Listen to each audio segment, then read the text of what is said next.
Adjustment in aging refers to how elderly individuals psychologically and socially adapt to changes in later life.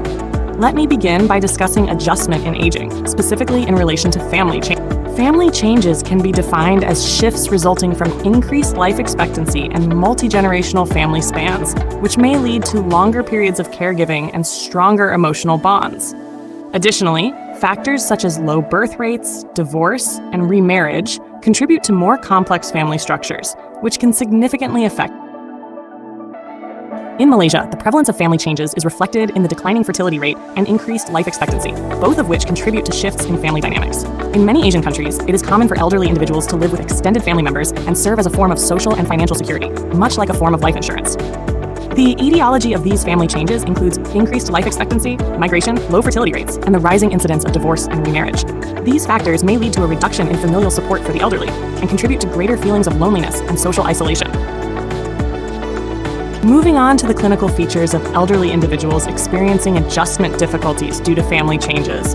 Common symptoms include depression and anxiety, social withdrawal, changes in sleep and appetite patterns, as well as functional decline.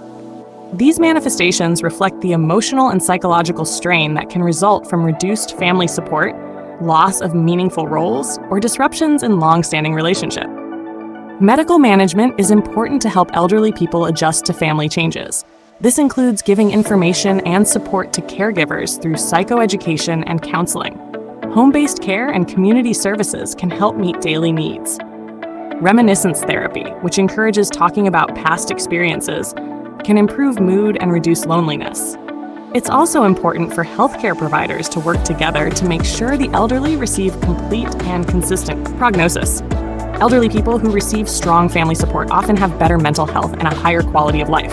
Close relationships can help reduce stress, loneliness, and emotional problems as they adjust to changes in later life. Impairments. Elderly individuals may face several types of impairments when dealing with family changes. These include psychological problems like depression and anxiety, social issues like isolation, physical decline such as reduced mobility, and cognitive problems such as memory loss or confusion.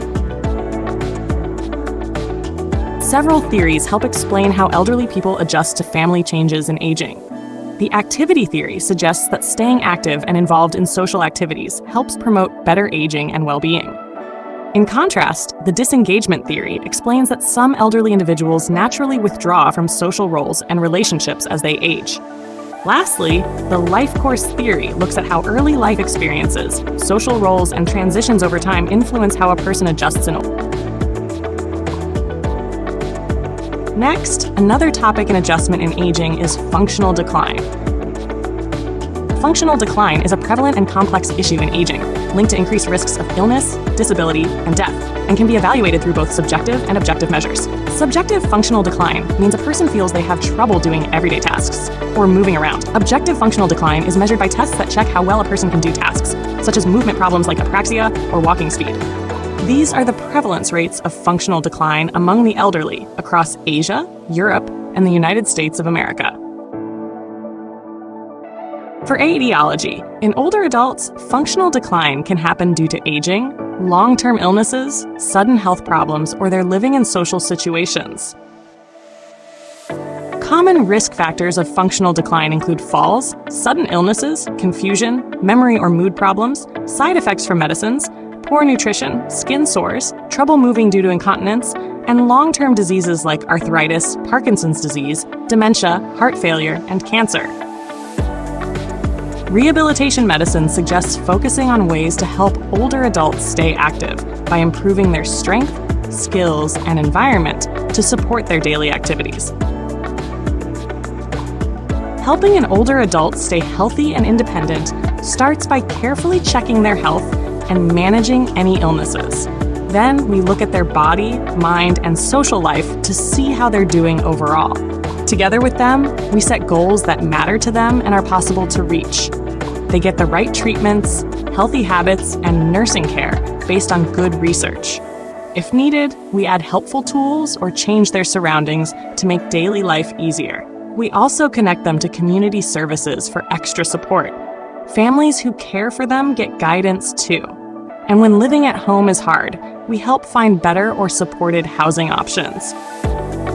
For prognosis, when an older adult faces functional decline, they may become more likely to fall and hurt themselves. These can make them depend more on others for daily tasks, losing some of their independence. Sometimes they may need to go to the hospital more often, or even be readmitted after going home. All these challenges can make life feel less enjoyable and reduce their overall quality of life. Impairments in older adults can affect the body, mind, and emotions. Physical problems may include trouble moving, less strength, and a higher risk of falls. Cognitive issues can involve forgetfulness, slower thinking, and trouble with planning or making decisions. Emotional and social problems may show up as sadness, worry, or feeling lonely and cut off from others. The wear and tear theory says aging happens because the body's cells and tissues slowly break down from daily use, stress, toxins, and other harmful factors. Over time, organs like the skin and bones get weaker.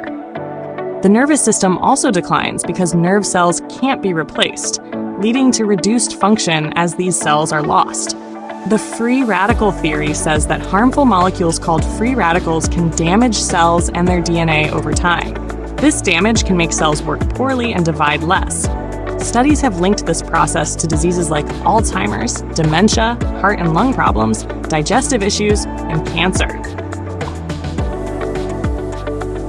Lastly is the disengagement theory. It says that as people get older, they slowly pull away from social activities and connections. This withdrawal can lead to poor health, staying indoors more, and a higher risk of death. Staying active and socially involved is important for staying healthy, living longer, and aging well. Lastly, adjustment in aging. We will explore how older adults cope with these changes and the contemporary issues they face in trying to maintain quality of life. Let's begin by understanding what adjustment truly means in the context of aging and why it matters more than ever in today's world. Aging is not just a biological process, but also a complex journey that involves many transitions and challenges. As individuals grow older, they must adapt not only physically, but also emotionally, socially, and financially. Now let's look at one of the key contemporary issues in adjustment during aging: family changes. As people age, their emotional and social well-being is often affected by changes in the family structure. Many older adults face feelings of isolation and abandonment, especially when they have limited contact with family members. One major challenge is the loss of a spouse or separation. This event can severely disrupt emotional support systems, leading to grief, loneliness, and even depression. In addition, some older adults live in care institutions, where although physical care is provided, there is often a lack of meaningful social interaction. These environments may contribute to a sense of disconnection and neglect, especially when the routines are too rigid or impersonal.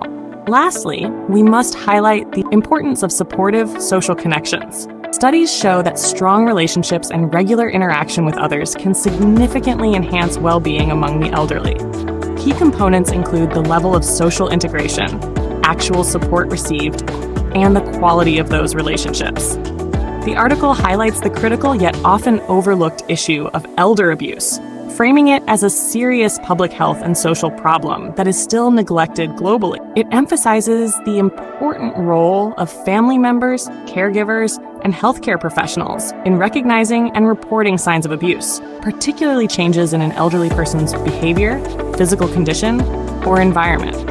This theory that relate is disengagement theory, which suggests that it is natural and acceptable for elderly individuals to gradually withdraw from their social roles, such as family responsibilities. The theory offers a sociological perspective on aging as a process of transition and role reallocation in society.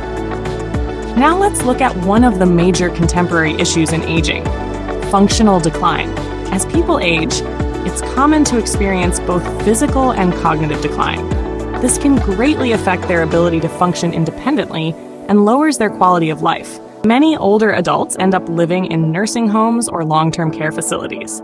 While these environments are structured for safety and efficiency, they often limit personal freedom and social interaction. To improve well-being in such settings, research shows that promoting autonomy is key. When elderly individuals are involved in making their own decisions, it can actually delay further decline. Encouraging active engagement and giving them a sense of control can help maintain their well-being, even in institutional care. However, it's important to note that institutional settings do come with risks. These places can sometimes limit social engagement, personal choices, and meaningful activity, which may lead to reduced motivation and increased dependence. The wear and tear theory highlights that aging is not solely a social or psychological concern, but a natural biological process. As our bodies go through life, everyday use and exposure gradually lead to functional decline. Understanding this theory helps us appreciate aging not as a failure of the body, but as a part of its natural progression, guiding healthcare, caregiving, and support for the elderly toward a more empathetic and science-based approach, particularly in how individuals adjust to this phase of life. Adjustment in aging isn't just about dealing with wrinkles or retirement. It's about navigating a complex web of emotional, social, physical, and financial changes that come all at once, and often unexpectedly. These challenges aren't isolated. They're deeply interconnected. That's why addressing them requires a holistic and empathetic approach. In conclusion, aging should not be seen as a burden to be endured. With the right support and inclusive efforts, it can be a chapter of life lived with dignity, purpose, and fulfillment.